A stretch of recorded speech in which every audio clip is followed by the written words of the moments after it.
Well, cutters, we are live, and we have a very special guest, Carl Delinden, straight from Cackle Keep. Welcome, Carl. Wizards, mages, wanderers, wanderers of life, light, and time. It is I, Carl Delinden, wizard from another dimension, and I'm so excited to be here with you. I've been wanting to be on your channel for a long, long time. We've discussed it, we've hypothesized it, we've theorized it. It's happening. We're living in the moment. It is currently 9:30 a.m. for me. This is a great time for me to be up. It's very unusual, and I like the feeling. I should make this more regular. It's a pretty good time slot. It is, and often when I'm wrapping up and going to sleep, I'll see you've gone live, and sometimes catch a couple seconds before passing out completely. But it's almost like we pass the baton back and forth. I've wrapped up, and then you go live, and it's great to be a part of the other side of this. It is pretty cool. It's funny. I just recently started experimenting with doing the late night streams, which is kind of your wheelhouse.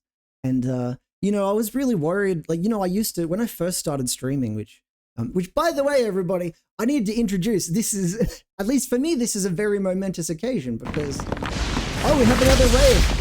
Mercy, as you would say. Mercy, hi, no way, Mercy. Mercy has dropped a party on us. Mercy party. Mercy, this is like a reunion. Look at this.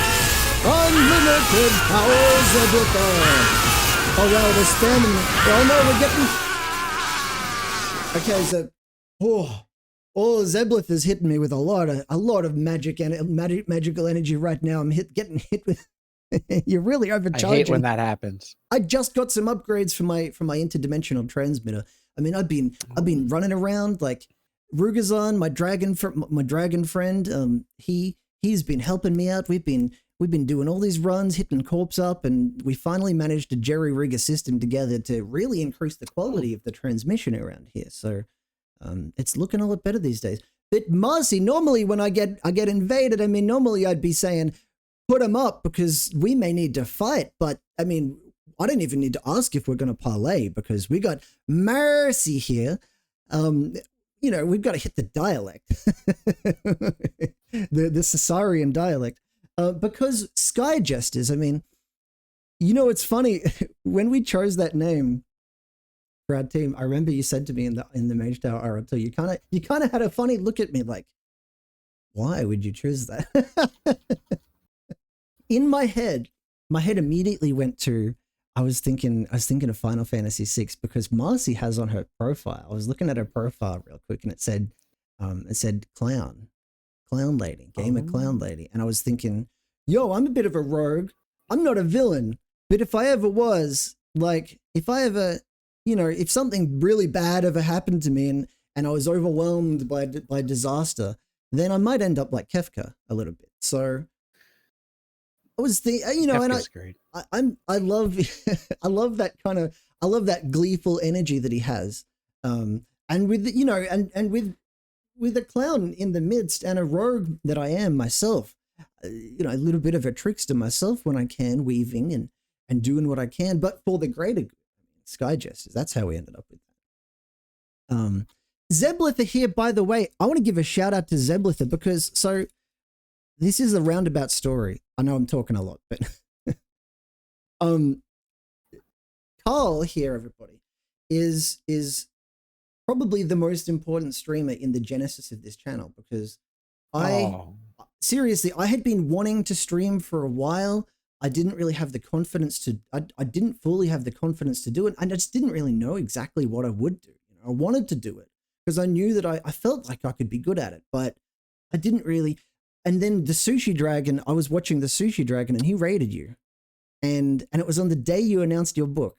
And here we are a year later. That's wild. Yeah. And I pre-ordered it on that exact stream. Like literally, I was like an hour in and I saw that the one with the Jumpy goes out of the air, goes out of the ship after it crashes. And it's Jumpy, where are you? And I was like, this is amazing. And so I pre-ordered the book and I was like, I want to do streams like that. Like, so here we are like a year later, and I remember sending you a DM like asking you like for permission to use something from your channel, and you were very gracious and humble about it. So at that time as well, so and you raided me, like you were one of the first people to raid me, I think, as well. But also Zeblitha here in the chat is a fantastic streamer, and she also, right around the time you were helping me out so much. Zeblitha here was a huge part of my success early on as well. A part of the Well, I'm gonna follow Zeblitha right this very instant, and I recommend everybody does too. And also, if you're here from that raid, you better have followed this channel. But honestly, that is truly such an honor. It really, really is. Thank you very, very much. What you know what I want to know is I've kind of come full circle, and you with the book now, like the timing of it's incredible. Just that now is the time you came on, because it really is. The book has come out a year after I pre-ordered it, and well, a bit more than a year after I pre-ordered it, but and it's my first anniversary. But you must have had, like, I know Dr. Foxmeat kind of played some role in your growth, right? Like, what streamers were you inspired by? Any streamers, or did you have anybody that kind of made you think like, I want to do something like that? Well, I try to almost make my stream not a stream. And I think that's kind of what you were alluding to as well. Taking it beyond, what's expected of a stream. Exactly. And I honestly, I love what you do. This overlay that I'm in right now, I love it. Yeah, welcome to I the love wasteland.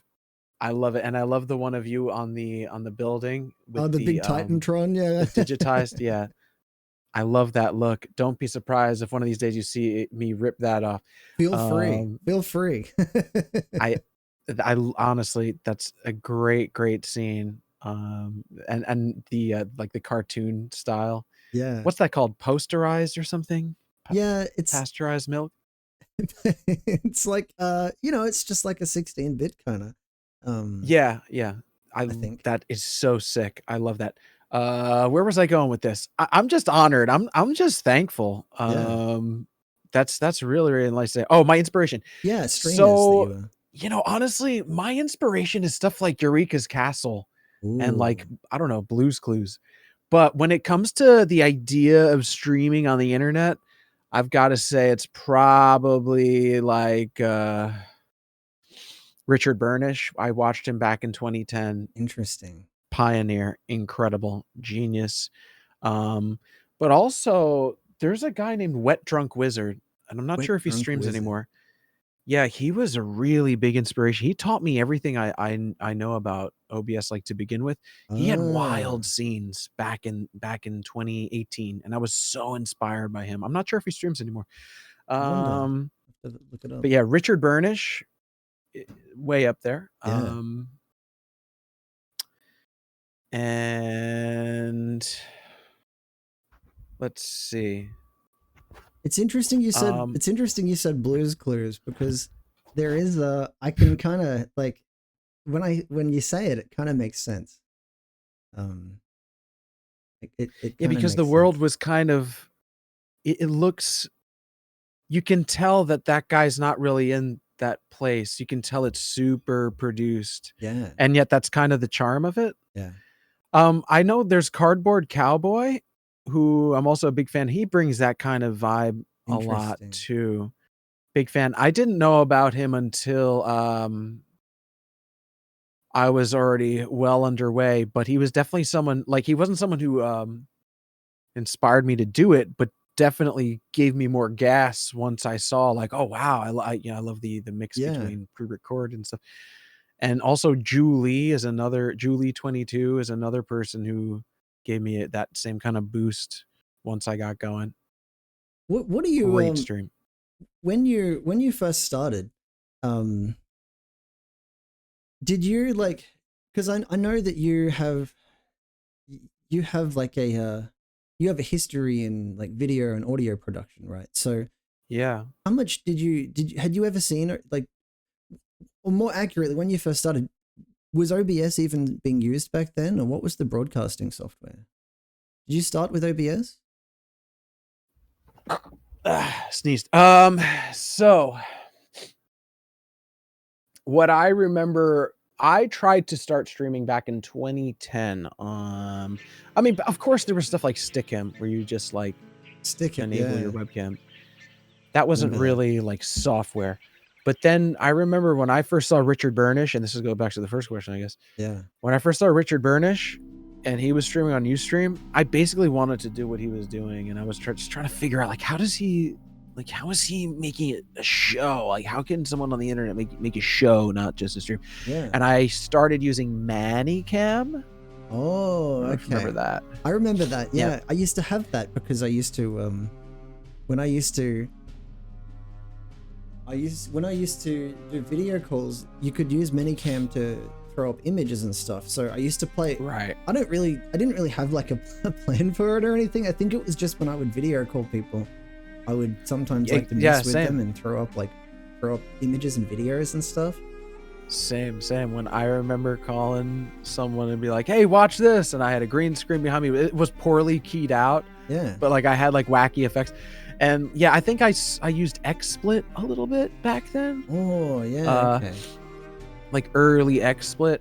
But ManyCam seemed to be the standard, like premium ManyCam, and it was difficult though. It was not pretty. And no matter what I tried, I couldn't really pull it off because my best computer could not handle it. You had a potato. Yeah, it was not good. And back then, I was really more focused on music and audio than live streaming. Live streaming was just like fun. It was just like a gag, like a joke. Yeah. But I loved dabbling in it. Never thought I would do it. I always wanted to, but never thought I would be able to. And it's it's wild to be able to actually do what you imagine. Back then, what I would imagine, like, there's no way I could get it on ManyCam. It just wouldn't run. It would just start chugging along. OBS did it have plugin functionality? Because something I noticed that I heavily rely on is like OBS plugins. I've got so many plugins and like, was that possible with ManyCam? There was a little, not really, very basic. Like you could key out and add like basic color correction, but I don't think there was third party. Right. And I do remember in some weird workaround way I had audio software plugged in. It was weird though. It was not a treat. Did you ever see a website called Ustream? Yes, absolutely. That's where I streamed. When I used ManyCam, that's where I streamed. Oh, and interesting. Yeah, I always talk about this, but I remember when there's One Stop Shop. The Merchant can vouch for everything I'm saying. Me and Merchant used to stream using ManyCam on Ustream.tv. We had a show called Conspiracy Truth Live, and ManyCam was a disaster though. It didn't work right. It was terrible. Everything was so slow back then. But Ustream, I'm so sad that it went away because over the years, I think I downloaded like one episode, but I wish I knew that website was going to be deleted permanently. I would have gone through and downloaded everything from my file. But one day I was like, hey, let me go check in on my old account. And it was just gone. It said Ustream is gone. Stickam is gone. Ustream is gone. They just ditched it. I used to be friends with one of the guys that started Ustream. Wow. Yeah, we were friends. Mazyar Kazaruni. Like if you look him up, you'll see he was one of the founders of Ustream. And he and I became friends because we so stupid. Did anybody here ever use GameFAQs.com? Like, did you ever see that? Did you ever go to GameFAQs, Carl? Yeah. So, I still go. I feel. Yeah, I still do too. I feel like I still haven't let go of GameFAQs. No, absolutely. I was always on GameFAQs. Yeah, so there's a forum there. There's forums there. I don't know. Absolutely. I don't know how many people still use the forums there. Merchant used GameFAQs, yeah. I went on the forums. I mean, I never posted, but I definitely read. I read a lot of wrestling, of course. Yeah. Game fact stuff, like stuff about No Mercy or. Boy, have I SmackDown got wrestling versus Raw, questions stuff for like that. you. But Oh, absolutely. But- Me and Merchant talked about the Montreal Screwjob for like 12 hours straight the other day, and I was in hysterics, laughing, Merchant, crying. while Merchant is here, I'll go back to my Game Facts thing before about Ustream. Let me tell the Ustream thing first. So Game Facts had this forum, the Game Facts forums, right? Yeah. So stupid. They had this forum called, this one board called Life, the Universe, and Everything, or LU for short.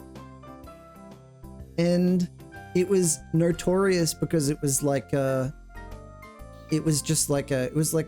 shit posting kind of thing. Right. And the board there, people would consistently get in so much trouble for kind of bending the rules a lot, and there got to be a point where people were just linking to torrents straight up in the board, and people were getting banned for it. So there was a guy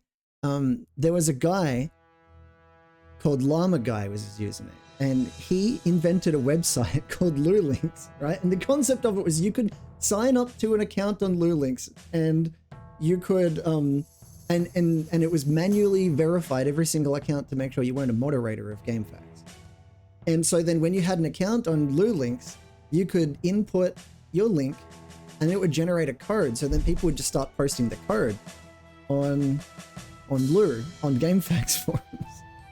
Eventually the mods like a workaround. Yeah, it was a workaround. And eventually the mods caught wind of it and they figured out what it was. And, you know, there was clampdowns and stuff. Anyway, eventually Llama Guy decided, bike off GameFAQs, we're just going to have our own forum, and everybody kind of moved over there. And just from talking about like Ultima and stuff like that all the time, there was Mazia, who we just became friends really quickly. And I didn't know much about him. All I knew was that he was from like a wealthy family, and his dad owned a restaurant near where I live. And it was a Turkish restaurant near where I live. Oh, we're getting, you know, Mitzi just raided me. How do we unban? I don't think so. Ragnir, can you unban Mitzi? Welcome, Moon Sugar.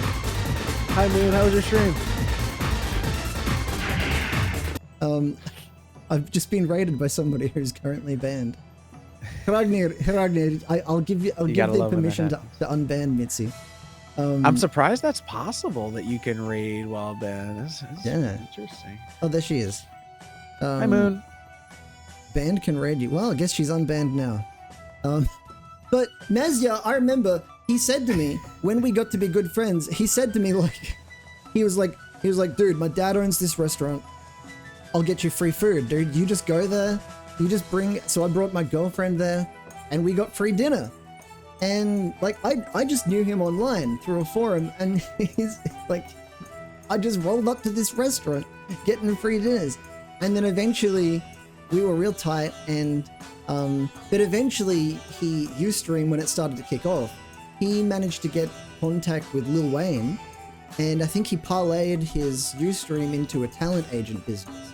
And I remember there was one day I saw a picture of him with Lil Wayne, and I was like, I'm probably never gonna get to talk to him again. Wow. Because he's like rolling with Lil Wayne and these guys now. Right. And so I guess he was very busy, and we kind of just fell out of contact. That's my Ustream story. Yeah, Lil Wayne's there. Yeah, so there was a point where I was like, 3 degrees of separation from Lil Wayne, which is really weird to think about. Yeah, that's wow. Yeah. But Merchant, Zeblita here did a fantastic deep dive into hip hop history that made me go back and revisit Lil Wayne, because I never was a fan of his music.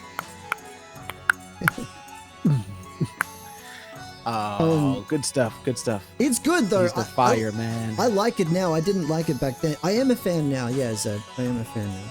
Mitzi says, Carl is on Discord with DrYazman. Cool. Too bad he couldn't call me. Well, I'm a little busy. We're having an important Mage Council meeting right now, Mitzi. On my stream. I've got dog hair all over this mic, which is it's making me sneeze. That's what it is.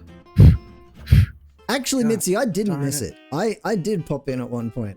Anyway, I was talking to Merchant. What was it? There was something I wanted to bring up to thee. You played Ultima Online. I'm pretty sure you played it. Merchant said that y'all played on Catskills. Yes. That was one of my, there was 2 servers I played on, and that was one of them.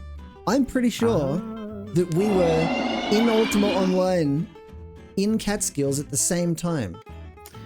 Absolutely. I don't. Do you remember? This was probably around 2007. Yeah.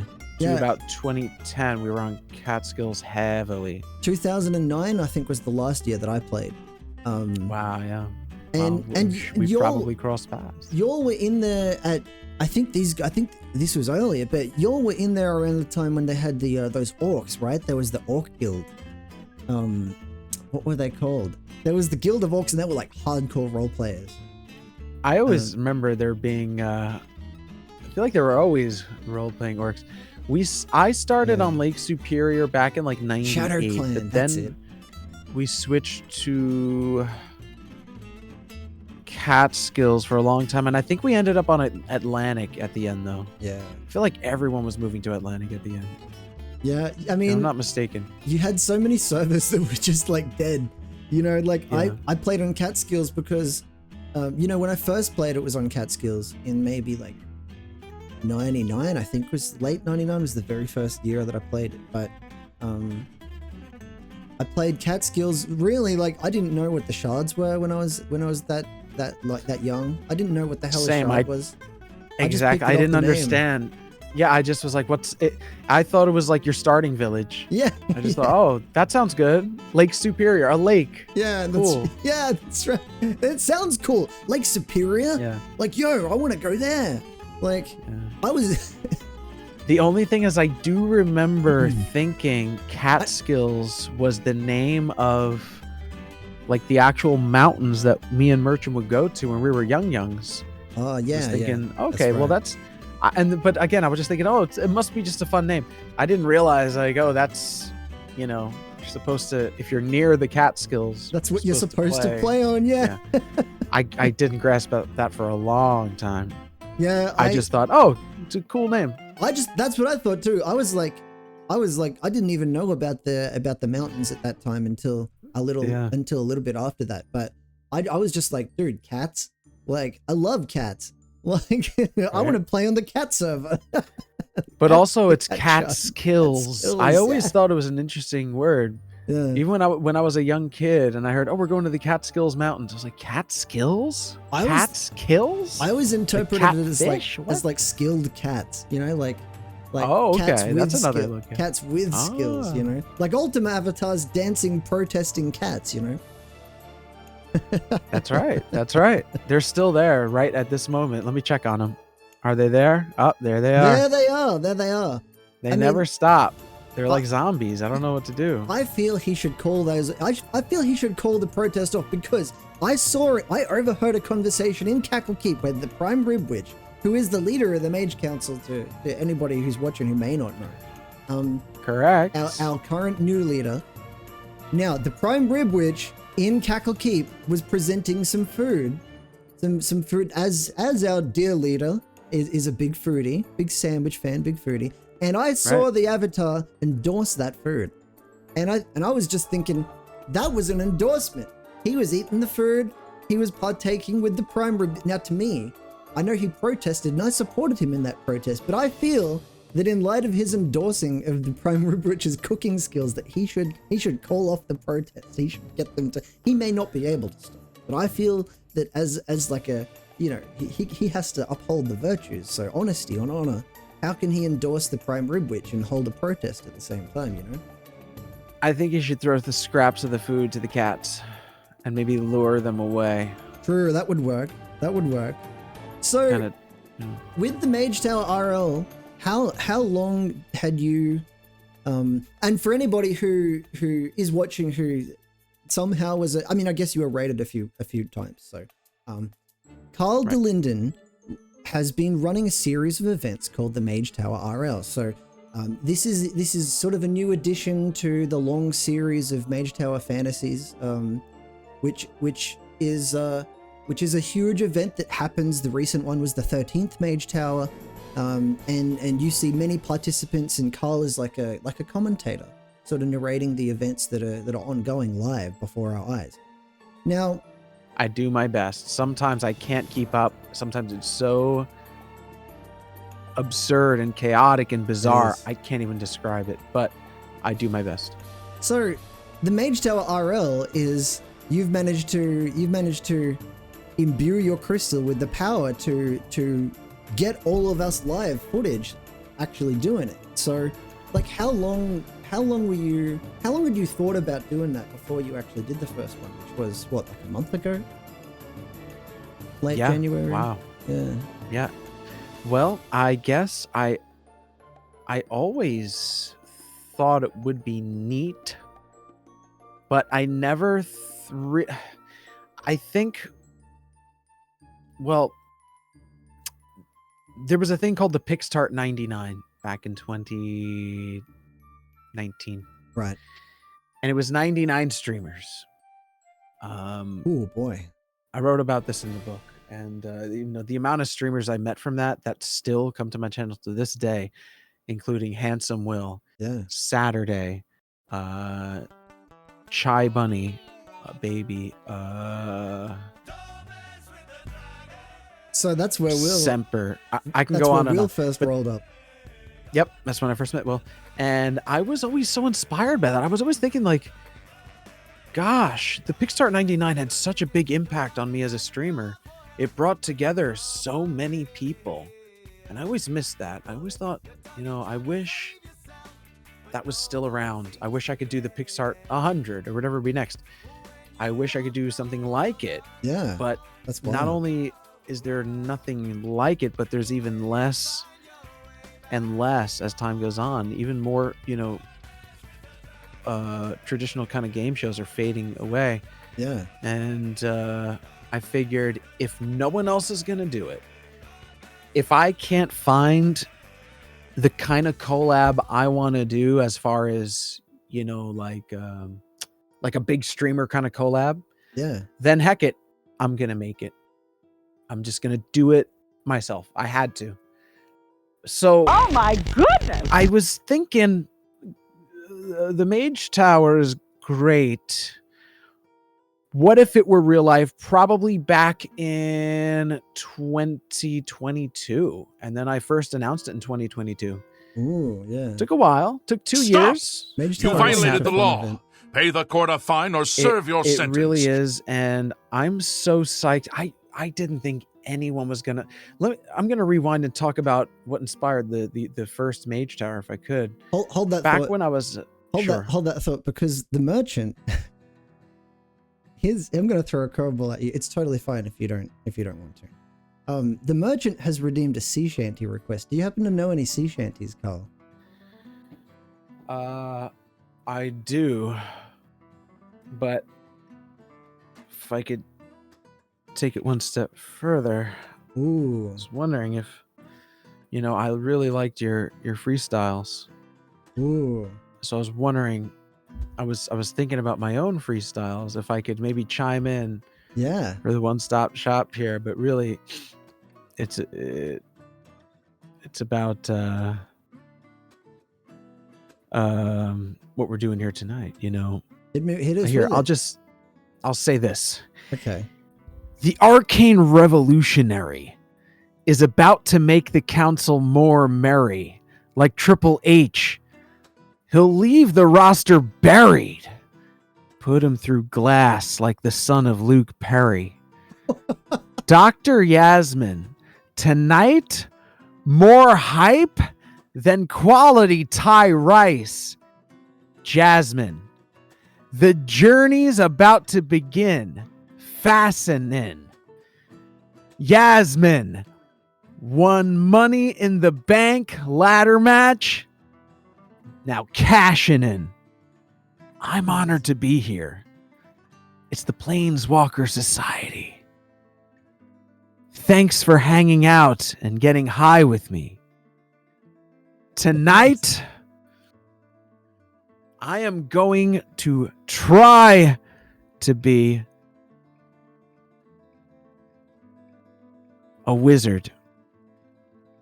Someone who's going to have a chance to talk to thee. DrYazman, thou art one brave fella. This is like Final Fantasy IV.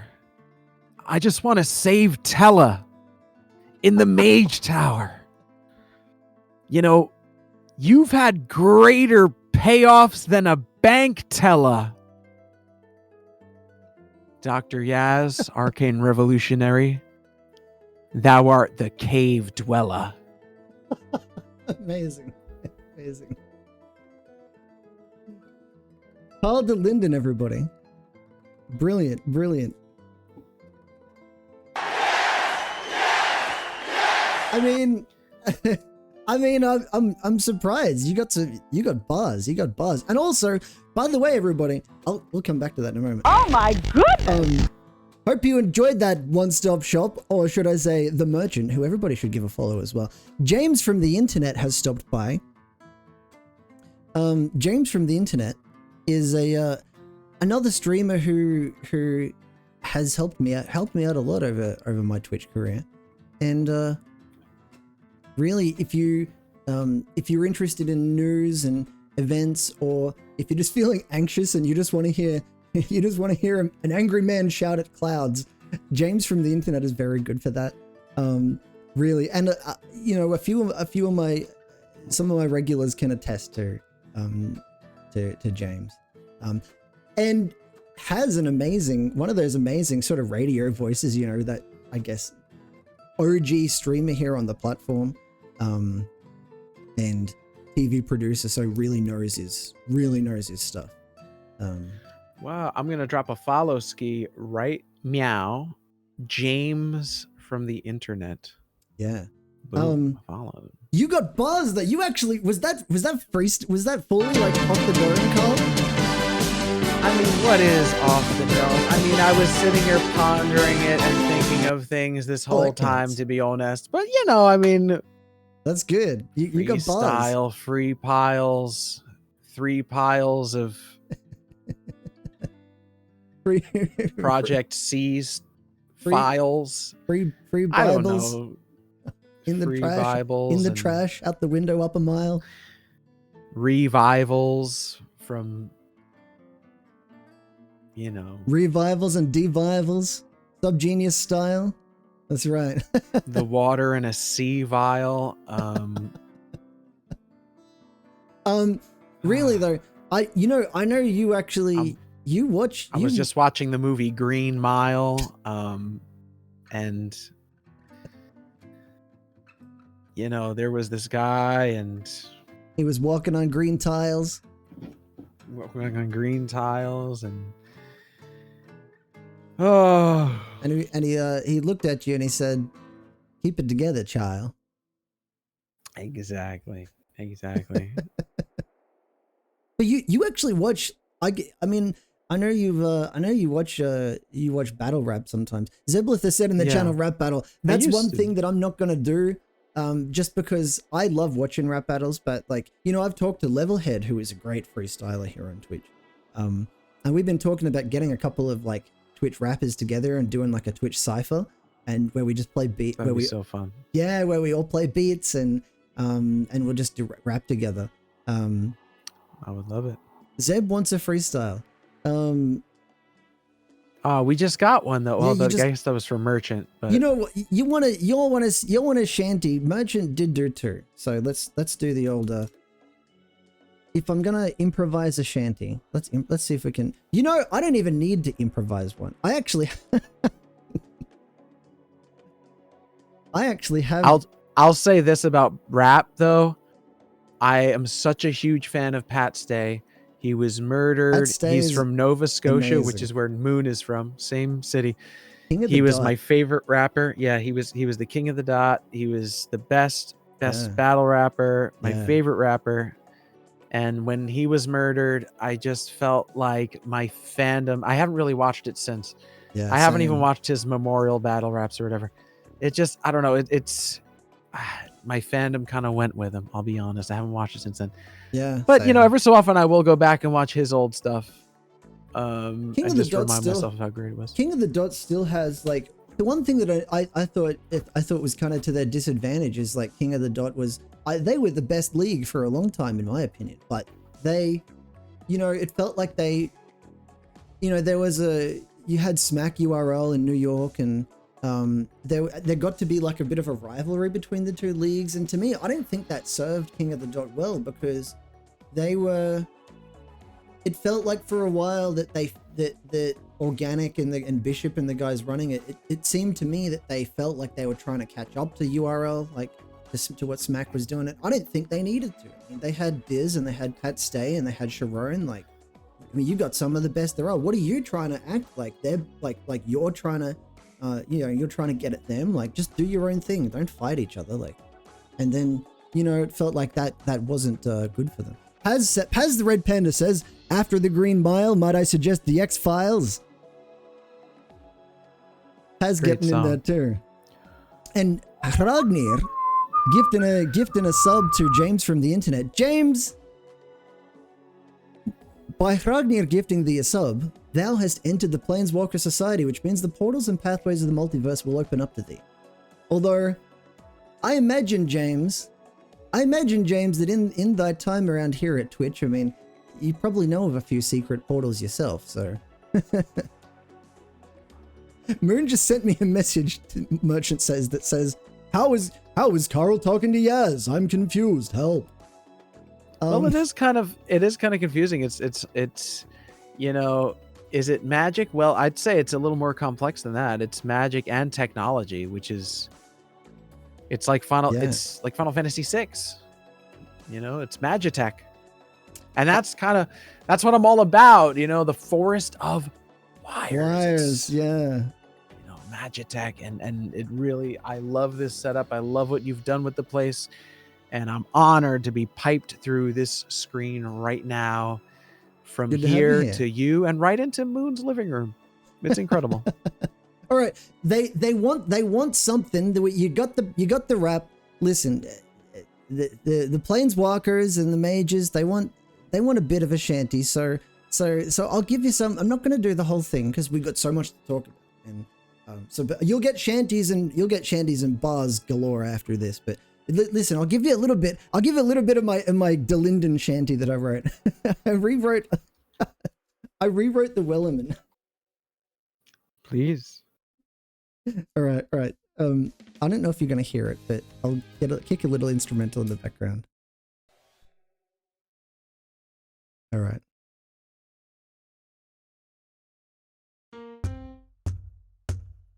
There once was a wizard at Cackle Keep, and the name of the wizard was Carl D. He streams to us from his dimension, follow forest of wires.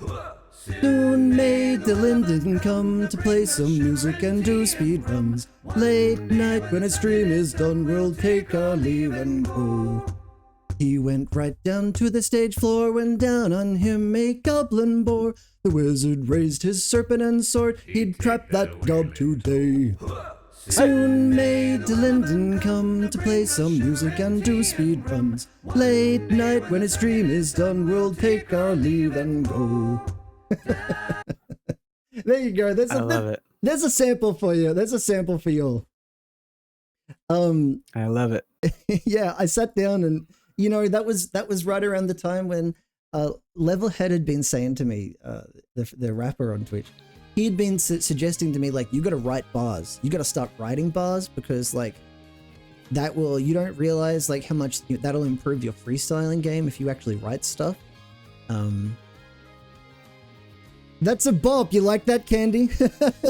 Now that I've upgraded my whole interdimensional broadcaster device, like I can do some way better recordings of stuff now. So I can get on my ship and I do have a ship. Just hold on a minute, Carl. If anybody wants to see the sea cucumber, Just bear with me for a second.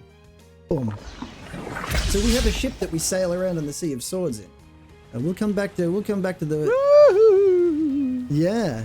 This is the sea cucumber. But I better get back to the wasteland. I love that effect. Yeah. Well, that's the moon gate, you know. I love as an Ultima fan, you know. The you know what I'm talking about. The I like the when you play Ultima 6, you know, they always have the red moon gate. And I always like the theming of that. We have Jerem in here. Hail Jerem, great to see thee. Jerem's another Jerem does game development streams. Oh, wow. Yeah. I've been planning to play some of your games on You know who I want to. Have you ever seen Fractal Mind Mike, Carl? I haven't. He's a retro streamer, and he actually he does game dev streams as well sometimes, and he made a point and click adventure game, kind of like Day of the Tentacle and Maniac Mansion kind of thing, which is kind of cool. Like Ultima 4 didn't happen. James, I have been playing Ultima 6, the Super Nintendo version lately. Mega generous of you. The generosity isn't mine. The generosity is thine for making the games that we can. I mean, when somebody sits down to make some creative stuff, and it's you're just doing it purely for our entertainment. So I mean, thank you for making it, Joe. Yeah, but Carl, you were saying about the first Mage Tower before we got the first Mage Tower. So when I first came, I really wanted to. I used to have so much fun with E-Feds, like those wrestling feds. I remember E-Feds, yeah. Yeah, and I one day was in someone's chat, and he had this AI survive. It was Hunger Games AI, and people were getting so into it. And all it was you'd give the streamer your name, and they click a button, and it would say, "Oh, you and this person got into a fight, and it looks like you lost. Sorry." And then this person move on. Or, "Oh, looks like you stepped in a trap, an arrow went through your head, you're eliminated." And people were getting so into it, and I was too. When I was just watching it, I was thinking, gosh, people are so into this. I guess I'll sign up and just give it a try. Or just, that's a cool idea. Just whatever. Yeah, you just hit exclamation point, join, whatever. And I actually got so into it. I couldn't believe how invested I was in finding out if I was going to win or not. Once I did a little bit of survival past like a couple of rounds, I was like, wow. Yeah. Imagine if it was totally random too. There was no rhyme or reason, because obviously you just give your name. And that it made me think like, gosh, this reminds me of how much fun I used to have on E-Feds. And I started thinking, how do I combine these fun feelings with the E-Fed that stuff I had from these things? Yeah, and combine that with this feeling that I got from the Hunger Games thing. Yeah. And then instead of just having it totally random, that's how I came up with the system. When you fill out the form and you pick up the card, like Cerberus change and stuff like that, and then your stats. So it's not random. It's based on something. Yeah. And that. Yeah, you're building a character, so there's stats there and there's like hidden. Yeah, and then I said, what if I just tested out with a couple people? And a couple people turned out to be 120 people in the first event. Oh wow! I couldn't believe it. It's wild. It was, and it was first Mage so Tower, much more work 120 than I thought. people. Yeah. Boy. Yep, I thought it was gonna be like 10. You certainly surpassed that 99 goal. I really should have just said, nah, we're going to cut it off. But then when people were signing up, I just couldn't believe how many people were interested in this. It's like you said, yeah, sure, you can sign up. You just accidentally becoming Tony Khan. Exactly. Yep. Huge bloated roster. Yeah. And I just kept saying, yeah, sure, everybody sign up. And then when the time came, it was a huge amount of work. I got Owl, and I think I had someone else help me, but it was mostly me and Owl. Owl wrote so much stuff. And I edited out so much, because that first event would have been like 10 hours if I didn't cut stuff, unfortunately. But that was a wild event. That was really something. And I thought honestly that no one was gonna understand it. Yeah. I thought maybe like 5 people would say that was fun. I didn't think everyone would like it. I thought it was just gonna be, but lo and behold, as it was going on, I saw the reactions in chat when I would make an announcement like, oh, 10 people just got eliminated. The following people, because out of 120 people, I had to do eliminations And they're so all hyping fast. in the chat like about it. Yeah, and I saw people like, no, oh my God, I lost. I can't believe it. I wanted to win so bad. Yeah. And that's when I knew I had something. When the first one went so well that people actually were invested enough to really care if they won or not. Yeah. And here we are, Good storytelling. 13 Fantasy League events later, and people still get invested. And what's great is that on the first one, it was hard to come up with with what to do because there was no precedent. But now there's so much self-referential stuff because there's such a rich history to pull from.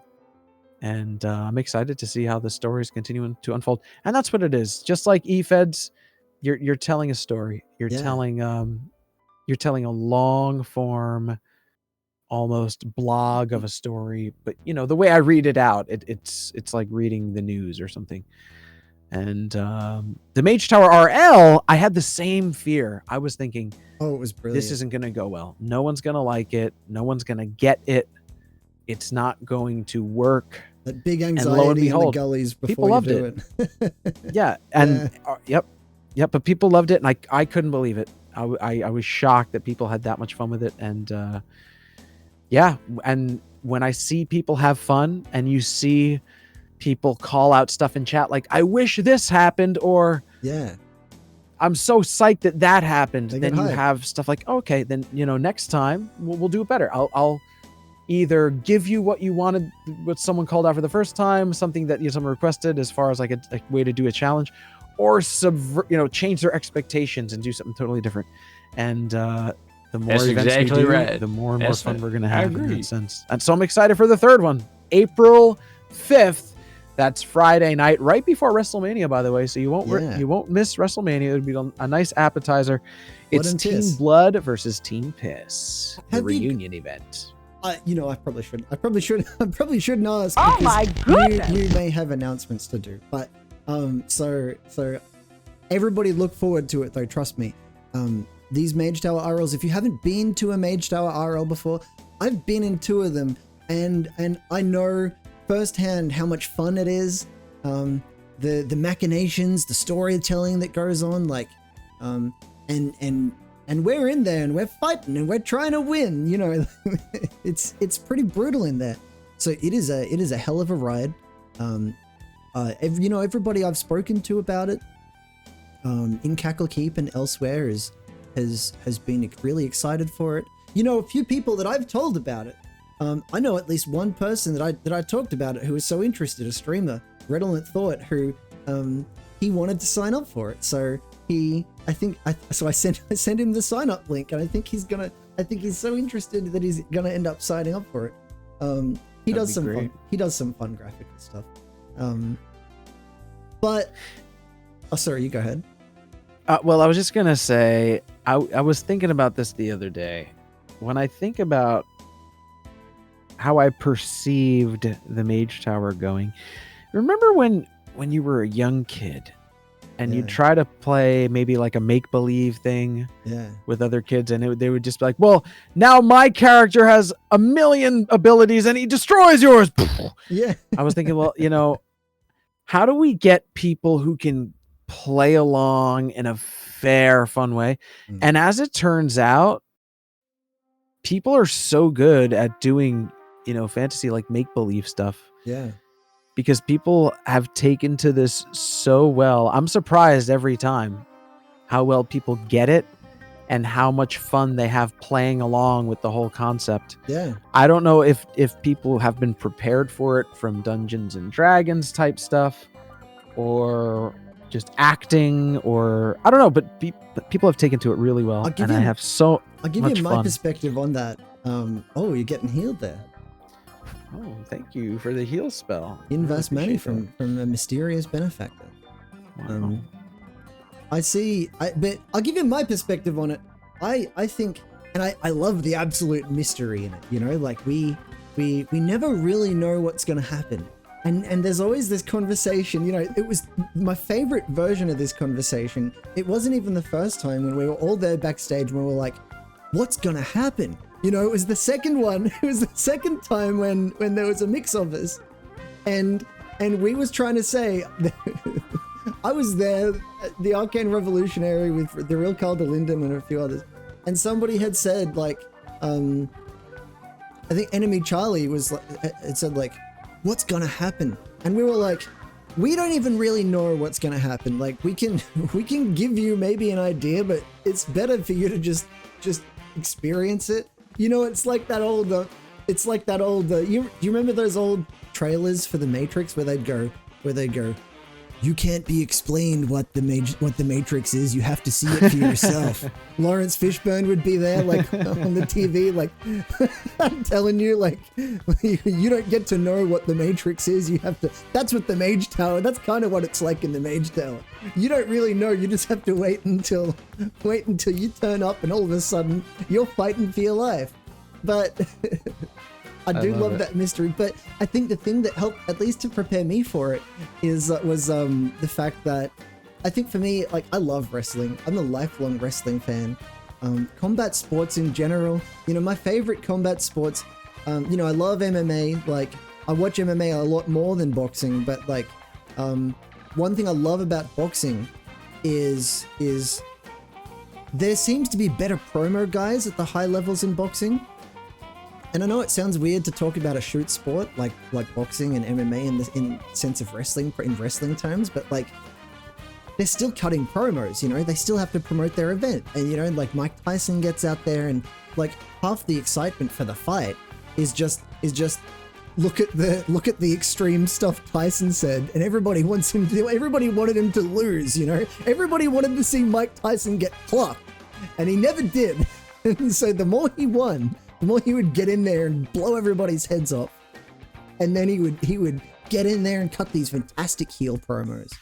And the more everybody wanted to, like, I mean, I grew up watching that stuff, and I grew up watching wrestling, and so, like, I think that kind of prepared me a little bit. But also, like, I play D&D a lot. I'm like a perma DM, so I kind of, in my mind, I've got like an idea of like, what do the people want to see? You know, if I'm thinking about a group of D&D players, you know, because you're kind of curating a story for them. It's collective storytelling. Right. So it's not just you, but it's sort of collective storytelling, right? So I think that's what helped prepare me for it. But I think a lot of it is just sheer passion from people involved, too. Yeah. One thing that's fun is when you think about the wrestling aspect, and I think about the EFED influence that I have, one thing that was kind of limiting about the EFEDs thing or the wrestling thing is when you make your character or you make your move set, there's only so much you can do. You can do a body slam, suplex, but in the Mage Tower, when I leave it up to when I say to people, your moves can be anything. What's your bread and butter? Yeah. And the answers I get on those forums are hysterical. I bet. Everyone has such a unique, different spin. Something you'd never get in wrestling. Something so fantastical. I mean, literally everyone. I can't think of... I think Nasty Dude's bread and butter is something like he takes a pot hit and suddenly Nobuo Uematsu appears in a vision of smoke and distracts the mage. So it's, you know, that's something you couldn't do in an EFED, or you couldn't do a create a wrestler on 2K24 WWE and have that be his finishing move. So I love that aspect of it's so open that open in the best way. Anything can happen. And I know that's almost cliche to say, but in the Mage Tower, the League of Fantasy, it really literally anything can happen. It really because the stuff people come up with when they create their characters is so out there, so fantastical. It's a really fun aspect that I enjoy, where that also adds to the not just what can happen in a trial, but the meta, the overarching storyline. Anything can happen in those overall storylines, as in suddenly Eddie the Unicorn shows up, Yeah. and That's you the know the great thing merchant about these- shells up and catches The great thing Moon about in a them. boat. Anything can happen. Like because of literally, those- the first yeah. time I watched a Mage Tower, I think was when you ran one. You were on hiatus for a bit last year, and I think when you came back, you did like a Portex Fest, and you did like a was it Summer Festival or something? I can't remember the name, but you did a festival, and you did a Mage Tower as part of that. I think it was. I think that was the first Mage Tower I saw, but I kind of knew what it was because I saw those channels. You got those channels with the rankings and stuff, and I remember, Right. and you hadn't talked about it for a while, like, which is good because like when you kind of keep people on their toes a little bit, you know, you can allude to stuff, but like you keep people on their toes a little bit, you can drop hints and stuff, and if they don't pick it up, that doesn't matter. But if there's people that do pick it up, they know something's gonna happen, and you've got them like waiting. So I remember being there in Cackle Keep and hearing like just casual references to the Mage Tower and not really knowing exactly what it was, and seeing those channels, and there's like rankings and there's groups, and I was like, what the hell is that? That looks like, I don't know, but that looks like something I want to see what that is, you know? I always loved, and that was another aspect. I always loved that about the E-Feds and about, I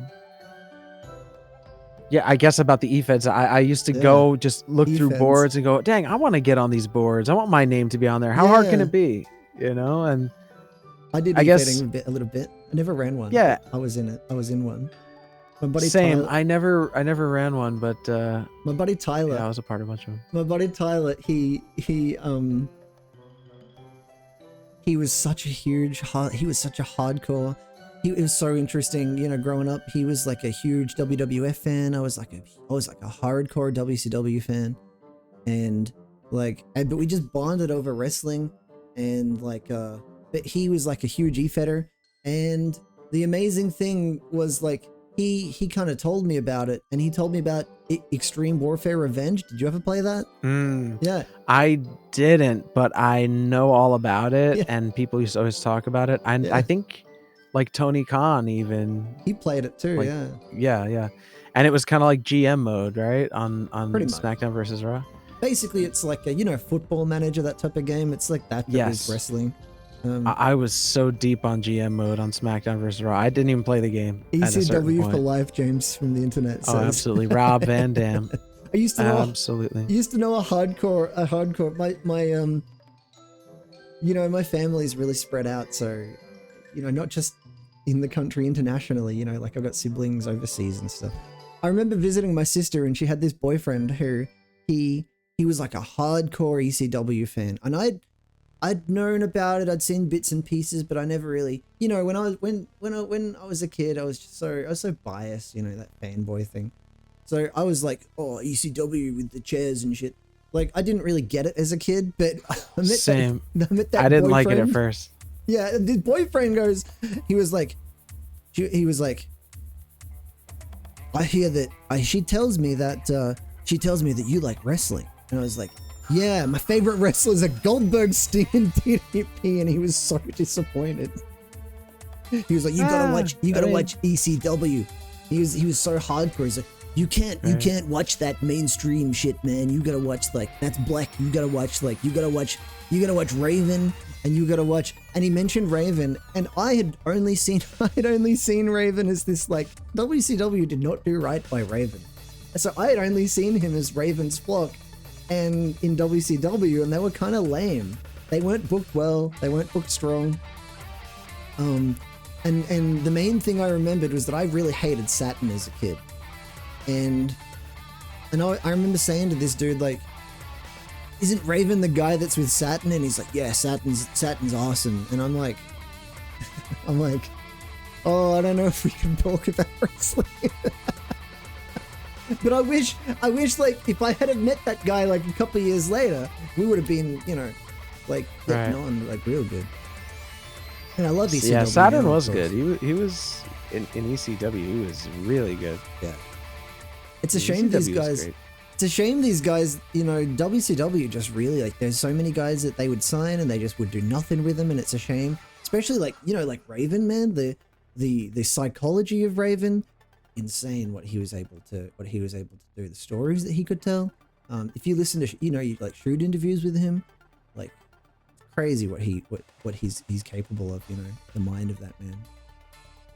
Absolutely. He has a great show.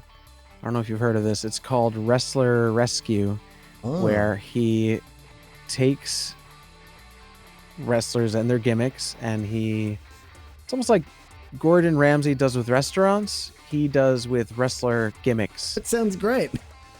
It is so great. It's fantastic. The Merry Men is probably the best episode. He takes a group of the tag team who think they're kind of tough guys. I think they start off with, and actually no, I think they're wrestling as Italian mobster gimmicks, and he turns them into Renaissance fair, like merry men, like Robin Hood. Like, yeah, it's so good. It's so good. I gotta look up this show. It's a great show. I gotta look that up. It's by High Spots, so I think it's the Sean Oliver channel. Oh, yeah. Okay. So they only did a couple episodes. They got canceled. I think they were planning on making it a serious part of their subscription service. But I don't think that exists anymore. So did you ever watch I think at a certain YouTube? point they just uploaded. I love YouTube. I watch pretty much every upload. Yeah, they're so good. Mm-hmm. James from the internet says a lot of promotions did that. They signed wrestlers and shelved them just to keep them from wrestling for another org. They still do it. I mean, they're still doing it, really. Like, WWE still does it. AEW kind of does it. Like, Heck, that's why I almost have done it in the Mage Tower. It must be difficult in real life when you want to showcase so many people. I've split the Mage Tower roster in half, and I think it's going to be really great how that turns out. Yeah. But I think AEW has it split into Collision or something, and obviously WWE has Raw and SmackDown. ROH, and like they got the ROH show, which is it's weird what they did with the ROH show, because it's like right, I forgot about that. Yeah, they've actually still got it, but it's weird because they used to have Dark, right? They used to have AEW Dark, and like that was on YouTube, so you could just watch it for free. But now it's Ring of Honor, and you have to sign up to Honor Club. It's not on YouTube. It's not on the Fight subscription. It's not on AEW Plus. The only way to get it is to pay a monthly fee, and all you're getting is the ROH archive, which is cool. And that TV show. So like, when you're if you're watching AEW, you're probably already paying for like the Fight subscription, AEW Plus or something. So why would you pay like an extra like $10 a month just for that one show? Like, nobody does. It's wild. So they must not have many viewers. I'd be surprised if they had many people watching it.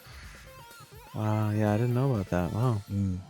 But speaking of Mage Tower, I mean, I'm not. I guess I'm not here to dunk on AEW, because I do like AEW. I do like what they do. Well, here's a fun fact. Me and Merchant went to a couple of Ring of Honor shows back in the early 2000s. Yeah, I bet you did. And we saw Brian Danielson versus Homicide in New York City in 2002, 2003, right around there. Early ROH. Wild. Yeah, it was I don't even remember. I think I just had heard about them from the RF video catalog. Yeah. I don't remember exactly. That's how they got the start. Went. Yeah. Yeah. And it was because I had been buying from RF video for a while at that point. I had been buying Japanese tapes, and I was like, whoa, they're doing their own shows? That's crazy. And then one time they did a show at a skating rink right near us. It was like 10 minutes away. And it was such a small place, but it was great. It was such a fun show. Small. I think it was an ice hockey for kids kind of rink. Not even like a full size ice hockey rink, but a small ice hockey rink.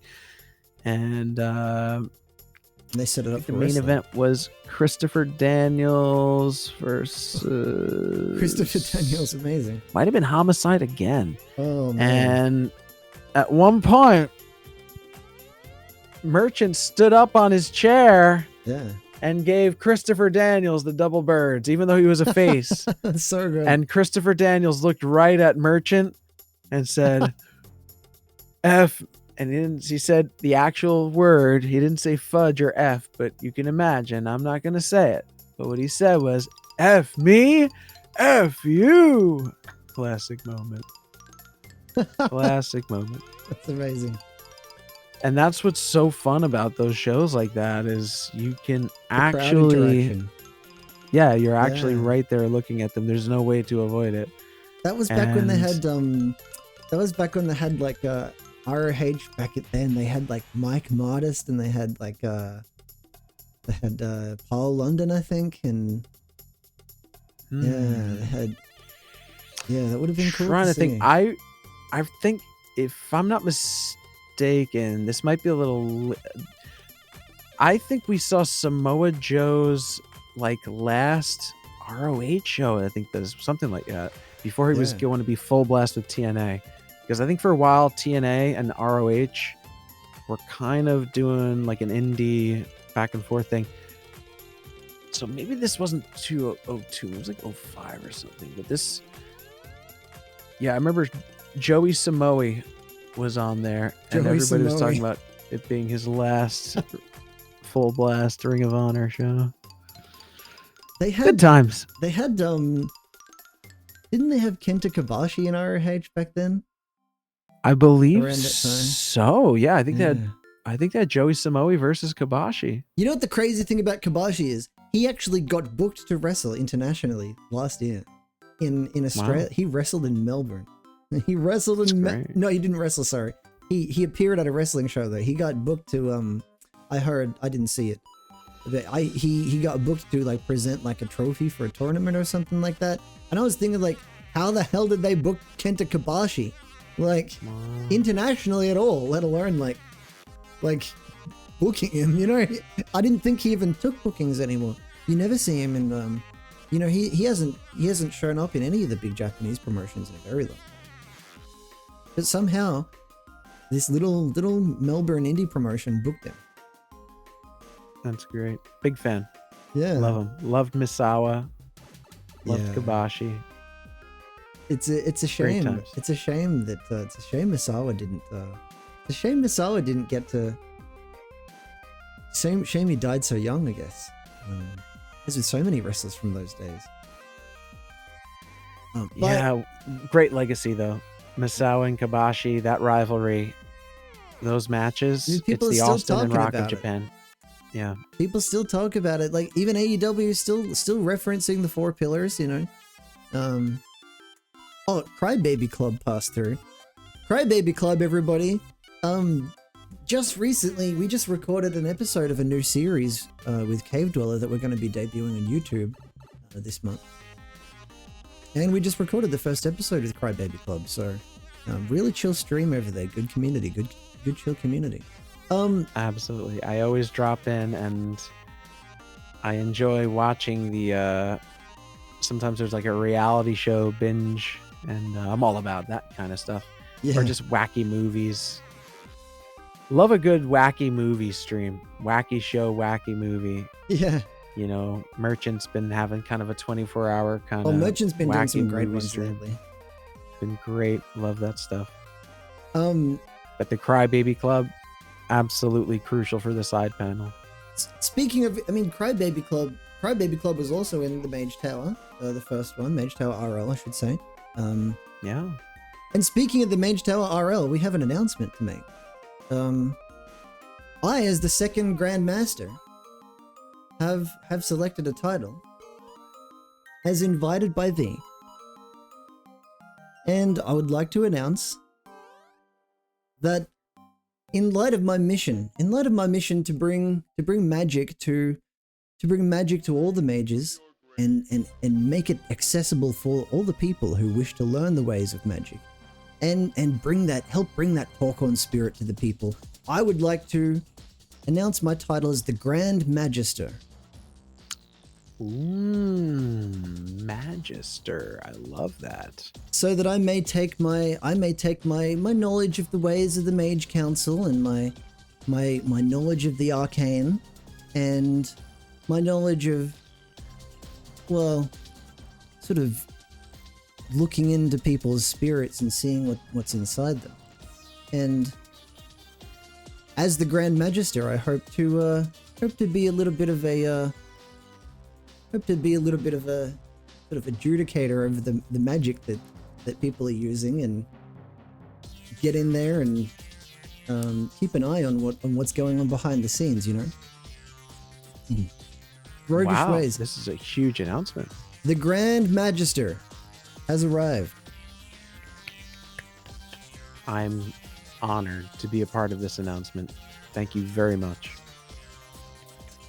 Well, thank you for giving me the opportunity. And as it says, necromancy is just advanced recycling.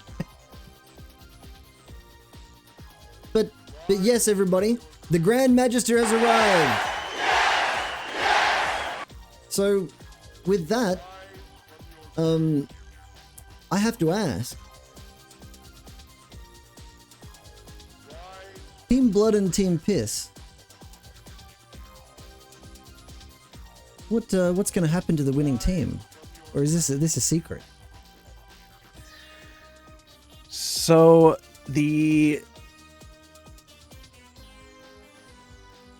we are now at a situation where you have this role, and yet we also have the Master Chief role. So, and as I said, things have been split in half. So I wouldn't be surprised if at the Mage Tower RL3, if we were to see some sort of development regarding that Master Chief role. Interesting. Very interesting. While you are on one continent, this other world shall go on. As we said, earlier, you've got Raw, SmackDown, that kind of thing. And so for the Mage Tower RL3, we're going back to the precedent of all of a sudden originators. All of a sudden I feel, why do I suddenly feel like I better watch my back? You never know. All of a sudden I feel that at some point down the line I'm gonna really have to watch my back here, Carl. I mean, doing to me. If you look at how the Mage Tower League of Fantasy has played out and what has happened to leaders in the past, I think that says it all. Very interesting. Well, all I will say is, and I know I have existing rivals. I have, I want to take this opportunity while I have the facilitator himself here. I want to take this opportunity to, now I don't know, hey Handsome Will, if you or the Great Minotaur are watching, but listen, I know that you've been coming to the Planeswalker Society and talking big and talking smack, and I want to say that I don't know when I'm going to encounter you. I don't know what day it's going to be, what plane that it's going to be in, but one day I'm going to see you in the field of battle, hey Handsome Will. And it's like I said, like I often say, it's going to be knives out. And I don't say that lightly, but whether it's thee, or whether it's the Minotaur, I like to use my words and my wisdom to win where I can, to get an edge. But sometimes I've just got to take that edge and bury it into your heart, and that's what I'm planning to do, Will. Whether it's you or the Minotaur, you've called me out for so long. Next time I see you on the field of battle, know what to expect. That's all I've got to say. Not to cast a dark cloud over this most auspicious of days, of course, facilitate. You understand. We have to address these things where we can. Just as thou hast done when the real Carl Delinden turns up. True. And the Great Minotaur will be involved in the Mage Tower RL3 as one of the members of Team Urine. Which leads me to my next announcement, which is I've been tossing this back and forth, and you've seen me in Cackle Keep. trying to decide which team that I, as the second Grand Master and now the Grand Magister, which team that I will officially endorse. And I have decided to officially endorse Team Blood. Wow. Now, before you make that official, I don't know if you know this, but the word on the street, the rumors that have been whispered through the silver leaves of Sosaria, the rumor that has been spread across the cobblestone road of Minnock is that Team Red, the Bloodsuckers, are vampires. Oh boy, well, maybe I'm gonna have to think about, hypothetically, it still remains open to me to cast my endorsement where it may be. So, and I know that, I've heard some of these vampires I've heard tales of Gromulus consorting with vampires before too, so I don't know if I can really endorse that. Just something to keep in mind. Might not be true. It's all rumor and innuendo until verified, and how does one do such a thing? But you're putting me in a tough position. You're putting me in a tough position here, because if I endorse Team Piss, I could, but then I'd have to be endorsing Will. Presumably, or the Minotaur. So, maybe I can extend that hand. Maybe vampires aren't that bad. It's okay, if they are. They did all become vampires. They did. You are right. You are correct. They work together very well, but again, I know you're referring to that game. And we can't say for sure if they all became vampires, but if it were true that they did all become vampires, then I've got to say that was quite a bonding experience. Because blood after magic, that, they were. I do not endorse blood magic. I feel very strongly that necromancy can be put to certain good uses. It doesn't necessarily have to be evil. We can use it to our benefit. I remember once I was at a trial in Zosaria, and this reminds me of the moon trials and stuff that have happened in the wagon. But I remember, excuse me, I remember clearly I was at a trial once. Yeah. In Sosaria, and one of the, I suppose it was a victim, was standing trial and said, "They cut out my eyes and carved up my belly, and they stabbed me limb from limb," and went on and on about these horrible, brutal details. Yeah. And some of the people in the trial were like, "How can this be? You're telling me that you've been cut up, you've had your eyes stabbed out, and yet here you are talking." Turns out it was a necromancy trial. Oh. It was not a murder trial. It was all about necromancy. And, of course, it was wild to have someone there who was murdered and then raised against their will as, a witness, as a victim in the trial. And that was kind of eye-opening for me. A lot of people don't fully grasp the issue. I think that there's a little more work that needs to be done in the parlance of our times. But I think necromancy is something that can be looked at, someday. But personally, I know that you're more on the side of you think it could be brought back to regulatory standards. Exactly. I believe. To me, right. I think it's okay to disagree on these kinds of issues, and we'll see where the fate lies in the future. Well, that's a concession of sorts. There's what I see is a concession, and where there is a concession, bridges can be built. So that's true. We can agree to disagree for now, and we can maybe continue this at a future junction. But the possibility is there. Now, what I want to say is, Mercy Hyde. Do you have a team that you're endorsing? Have you chosen? Because as my partner in the Sky Jesters, I of course I have to consult thee. So hast thou decided? What do thou think? Should we risk the possible vampire endorsement, or should we go with the Team Piss and risk the havoc that Hey Handsome Will might wreak if he wins? Although Mercy was so integral to RL2, was a great she was competitor. Great show. Let me shout her out. And you were playing Helldivers too. Carl, this is what I'd been meaning to ask thee. How did you get into speedrunning? So it's a two-part question. One, what made you decide to start doing it? And two, how did you actually start to do it? This question is at the core of everything. So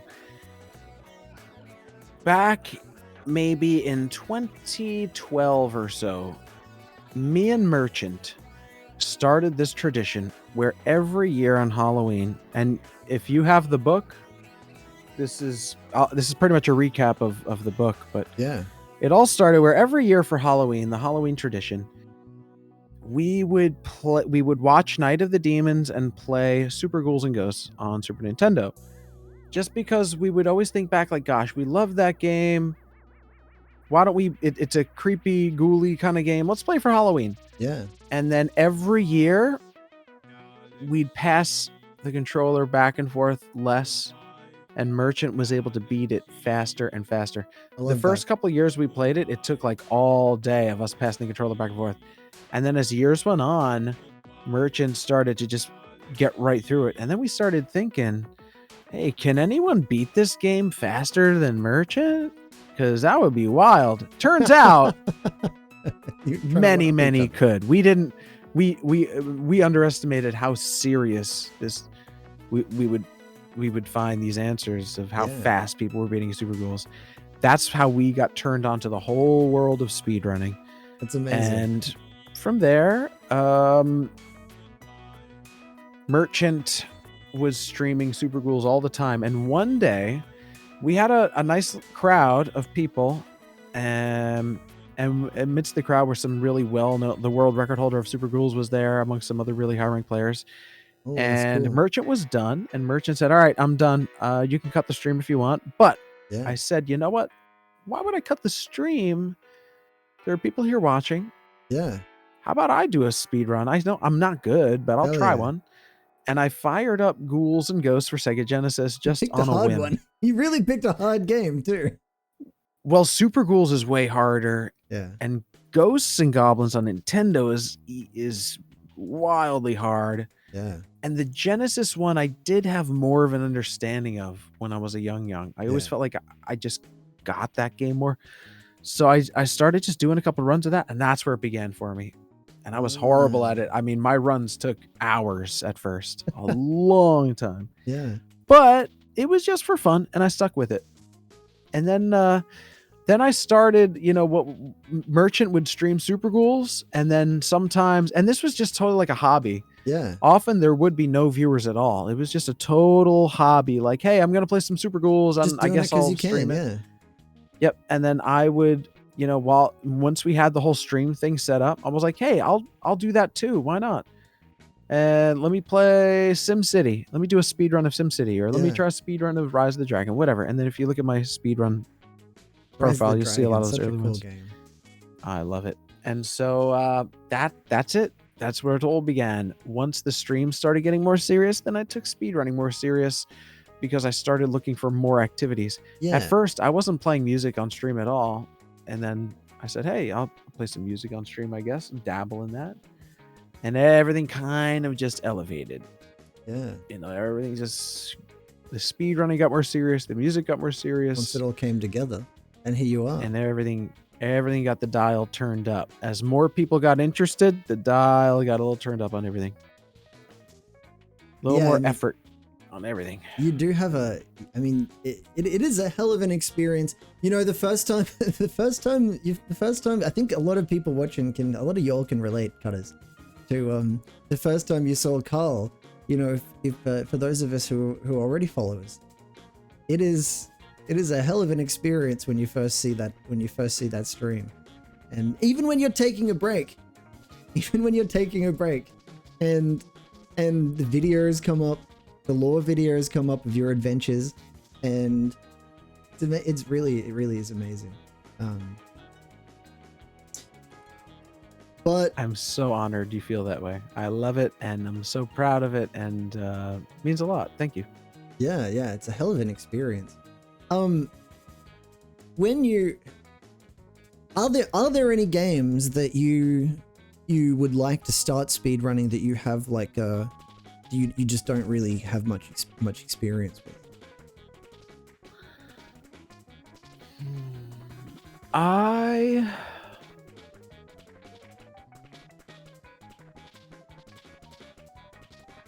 would love to speedrun Vice City someday. Oh, I'd love to get that on the... There's a really tricky... I've tried it. There's a really tricky glitch you got to get down pat.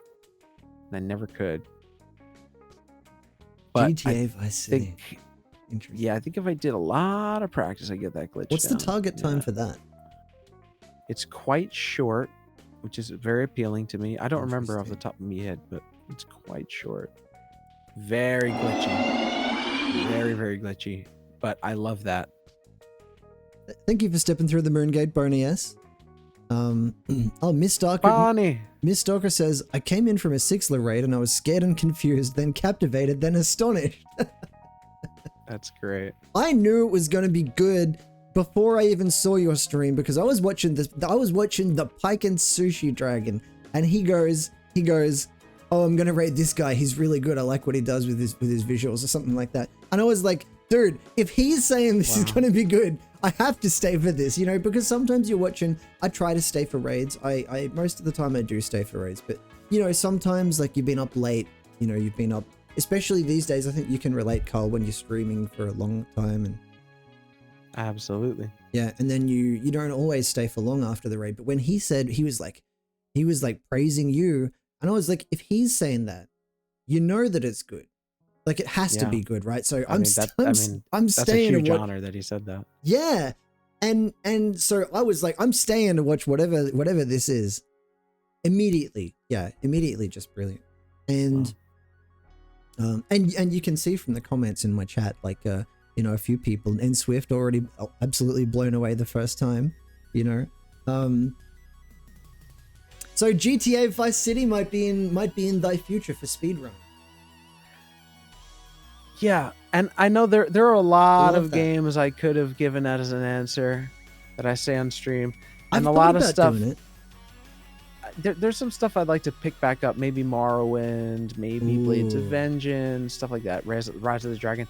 But as far as something that I don't normally talk about wanting to run that I would like to, and I haven't run before, Vice City is one that I've always wanted to get. To me, my speedrun profile, you know, that list of the games on there, to me, that should be a representation of your taste. Yeah. You know, I always wanted to have a cool list, not just a list of games that I can play, but I want it to be cool games. So when people look me up, they say, whoa, you did this and this and this. So Vice City is such a beloved game. It's so important to me. It was such a big deal for my life. Huge deal for me. I'd love for that to be on there. I mean, it must be like, is it when you first start speedrunning a game, especially some of the games that you speedrun, you know, like Ninja Turtles, like on any platform, that's legendary, right? Like the fact that you're a Ninja Turtles arcade speedrunner, like so cool.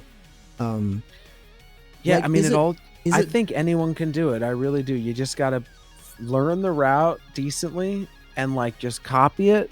Yeah. And then like just beat the game, but keep that route. Like don't follow. It takes me a while to really get the route, but I just do it kind of, and then beat the game a couple times, and then you go, oh yeah, you could do this, you can do this, you can do this. Those strats are going to come. But I think it's totally possible that anyone can jump into speedrun. You just got to commit to playing these dang wacky games over and over again. There's a streamer that I watch sometimes. I watch his channel a lot actually, just because he's so funny. The Red Goblin. He dipped his toes into speedrunning last year, and he holds. I mean, they're pretty obscure games, so it wasn't hard for him to get the records. But it's still cool. He holds, I think, 3 world records in games in this game called the Ebola series, and they're just these games made by this guy Victor Trocken, and the Red Goblin. He just really loves the games this guy made, and you know they're just these B grade kind of weird horror sort of games. And he spent the whole month of like October last year just non-stop playing them every stream. I think he was doing extra streams in addition to his usual schedule, and it was just like 6 hours of these games non-stop, like every stream every week for a month. And he was like trying so hard to get number 1 on those boards, and he managed to. There wasn't many people on those boards, but seeing him do it, you know, it made me think like maybe I could try to do it and get a record and something. And even if I might not be like number 1, but like, you know, like I'd love to dip my toes into it. So I've thought about it. But you know, I think finding those obscure games is part of the game to it. Yeah. For me, finding that right game is a big part of the process, and it being obscure is definitely a bonus for me. Yeah. I mean, the less the better. Less competition for sure, yeah. Yeah. He aced his runs. Like he's got those records. So, you know, I take great pleasure in going into his chat and saying, you hold 3 world titles, baby. Like I love that. Absolutely. I mean, same every time. I will crow to the damn stars about your world record. It's, you know, it's so cool watching you do that, and getting to see you actually do it. It must have felt cool to actually get it too. You know, like such a thrill. Yeah. I love that game. I love Beavis and Butthead. I love Guar. That was an incredible moment. Still surreal. I can't believe it. If I was gonna speedrun, I'd like to try doing a Monkey Island game, but I feel it's probably tough competition with any of those games. I'm actually really thinking about doing Virtual Stupidity, the Beavis and Butthead adventure game, which is essentially Monkey Island with Beavis and Butthead implanted. I've never seen that. It's great. I played it a lot when I was young, and I'm really thinking about doing that speedrun. I have also thought, the only reason I'm saying this on stream is because you're here and you're a speedrunner. This is something that I had always planned to keep secret in case I ever did it, but it just seems appropriate. I have been thinking about trying to speedrun Ebola to unseat the Red Goblin, and so I can roll up to him and go, beat my record, you know, like. That would be great. Yeah, so I've been thinking about doing it. So if anybody in here watches the Red Goblin, you know, you can go into his chat and you can say, DrYaz might be running Ebola soon. Maybe this year. I'm not doing any promises, but I would love to do that and make him defend his world title, you know. I love that iconoclastic sort of there's too much magic in here, Chick-fil-A Shiro says. Magic. All right. Well, we're gonna take a quick break. I need to refill my drink. So we're gonna take a quick break and we'll come back, everybody. Don't go anywhere. I'll leave you with while we're talking about Monkey Island, I'll leave you with our fantastic remix.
All right, everybody, we are back with Carl Delinden. Now, Carl, I've received a sending message from a certain mysterious wizard whose name, unfortunately, I am not at liberty. I'm not at liberty to divulge, but I know you know who I'm talking about, and so I know that you are wanted elsewhere in Cesaria. Before you go, I would like to ask you, now we are about to, after thou departest, we are going to do our Zelda Shuffler, which is 4 Zelda games at the same time and 2 punishment games if you want to punish me as well. Now what are your favorite Zelda games? I know you have, I know you've often said that Link to the Past is your favorite, right? Definitely, but the original is right up there. I love the original. I kind of want to play the original again soon. I've never actually played the first 2, so I feel I need to really play him soon. You know, 2's a little wacky, but the original is incredible. 2 is the side-scrolling platformer, right? Like yeah. I was never a big fan of that. Nobody seems to. It's okay. I've never met somebody who likes Zelda 2. How long is the first game? Weird. Ooh, I don't know. It felt long. It's difficult. Yeah. It's a good question. I guess I don't know. I guess I'll have to leave that for. I'm trying to decide if I should include it in a future shuffler, but it seems like a game that, being on the NES, it's probably giga hard, right? So I guess it's probably best to keep it by itself. Have you played any of the handheld Zeldas? I know you were talking about DS games, but 3DS. I have, yeah. One of the entries on my list actually was Phantom Hourglass. I loved that game. I almost put that in my Zelda shuffler. I haven't played it. Yeah. Great game. What? I actually, I came to prepare. So I know you did this, but can you give me? I came to prepare for this. I had to go jump a portal before I could see your top 5 3DS games. So can you give me a quick rundown of what the list was? Sure. Top 5 DS games. Number 5 was Mario and Luigi Partners in Crime. Ooh. Love that game. Number 4 was Phantom Hourglass. Yeah. Number 3 was Chinatown Wars, the GTA game. Okay. And number 2, Rhythm Heaven. Oh. And number 1, Glory of Heracles. Such an underrated RPG. Glory of Heracles. It's an RPG too. I've never heard of that one. Yeah, so underrated. I don't know why.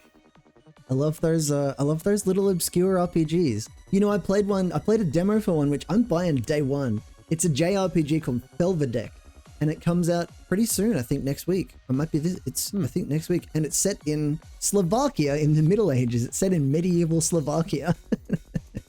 Just this weird little Sounds indie good. game. Yeah, it's pretty cool.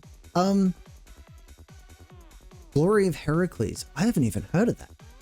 I'll have to give that a look. So have you played Minish Cap? I haven't, but I've watched it a couple times. I was watching you play it, right? Yeah. I think that was In the on shuffle. earlier. I would highly recommend, knowing that you like Zelda games, you've got to play Minish Cap. It Looked really good. It is beautiful. It's such a beautiful game, like visually, and the gameplay is so much fun. It's got so much character. It's unique, but it's still kind of familiar Zelda. But yeah, I would highly recommend it. But with that said, now that I've taken advantage to avoid having to. Now that I've taken advantage of my position to get that quick rundown of the list, thank you. I know that thou art needed. So the floor is yours. The floor is yours, my friend. Is there anything you want to say to anybody? I am honored to be here, and don't forget April 5th, the Mage Tower RL3, Blood and Piss. Maybe you could say it's Piss and Blood, but two teams of some of the greatest mages to ever enter the tower of all time will return to reunite. Two teams reuniting, that power of reunion, the collision. We're going to find out who can climb the tower. Also, they're over in Cacklekeep. We're going to be continuing down that line and fighting for more Golden X2 runs. And I feel like Excellent. Ghouls and Ghosts has been going well lately, so we're probably going to play some more of that. Well, I'll look forward to it. I can't wait for that Mage Tower. I know that it's going to be fantastic. RL3 Piss and Blood. Thank you so much for coming on. I felt that for my first anniversary, like, I really can't stress enough. I'm not just trying to hype you up or anything. Like, I really do genuinely. Thank you. I really do genuinely appreciate it, and I appreciate everything that you've done. You've done so much for me on this platform, and for my anniversary kind of stream period, I felt that it was critical that I could get you on, because you were the chief inspiration for me doing this at all. So to get to be here on my stream, here in the substation, it's so cool to have you. And it's like every time, the times that we've gotten to chat, every time it's like I'm chatting with an old friend somehow, Same. So thank you so much for coming. Everybody, we are going to be doing the Zelda Shuffler in a minute. I'll be back, and don't go anywhere.